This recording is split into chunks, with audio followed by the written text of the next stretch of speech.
来看到做甜点心的少年师傅追求家己梦想的故事。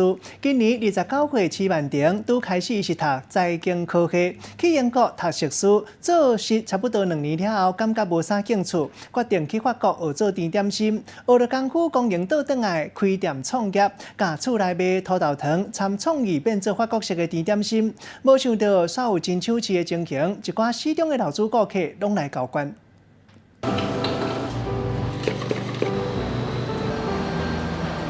法国式的甜点，从制作到组装完成，看到亲像是一件艺术品，互人唔感觉加落去。这道巴黎布列斯特的芳蒲是店内的招牌好食面，伊的口味真正特殊。一般来讲，比较常见是榛果的口味，然后我这次把榛果换成了龙潭花生糖。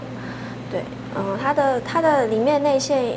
基本上就是一个叫做穆斯林奶馅的东西，它就是卡士达酱。配好的颜料用这个乳花茶啊，伫咧芳蒲顶悬来甲做造型。若是用伤黏的土豆糖，安尼个乳袂出来；若是伤焦佮伤甜的，无法度甲拍做规圆的。勇敢去甲试看卖的徐万婷，大学含硕士，读的拢是财经相关的科系。拄毕业的时，嘛是去会计事务所咧上班。他有一点点忧郁。 他会有一点忧郁症，当初有发现他有这种倾向。我应该是从那时候开始喜欢吃甜点。是你的舒压方式。对，我那时候是我舒压方式。我有时候可能下班，我会自己一个人去台北去吃甜点，可能一个人可以吃3到5个这样。 食出兴趣，徐万婷有家己的想法。徐万婷甲伊的爸母讲，伊想要去到法国甲人学习。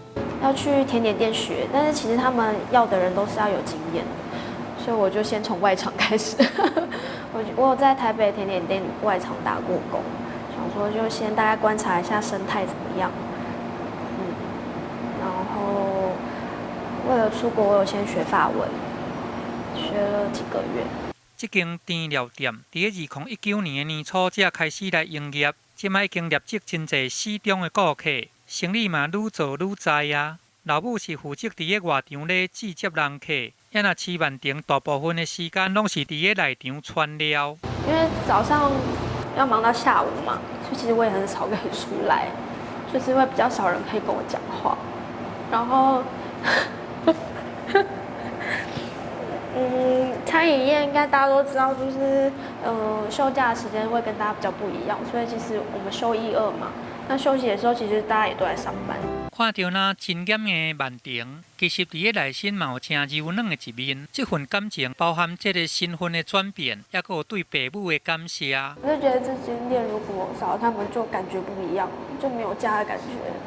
然后又很希望他们可以休息，可是就反正就很矛盾啦。爸爸妈妈不能陪你一辈子，最终陪你一辈子的是你的另外一半。 所以我们本来一开始我们只有店休1天，所以我们现在改成店休2天。他去找你。我希望他有他自己的生活。父母从来都袂去想到家己的辛苦，上烦恼的要是查某囝的未来。徐万婷做出的这个甜料，有加对厝内的爱，互人食到，唔那是甜伫嘴内，搁温暖伫个心肝内。记者综合报道。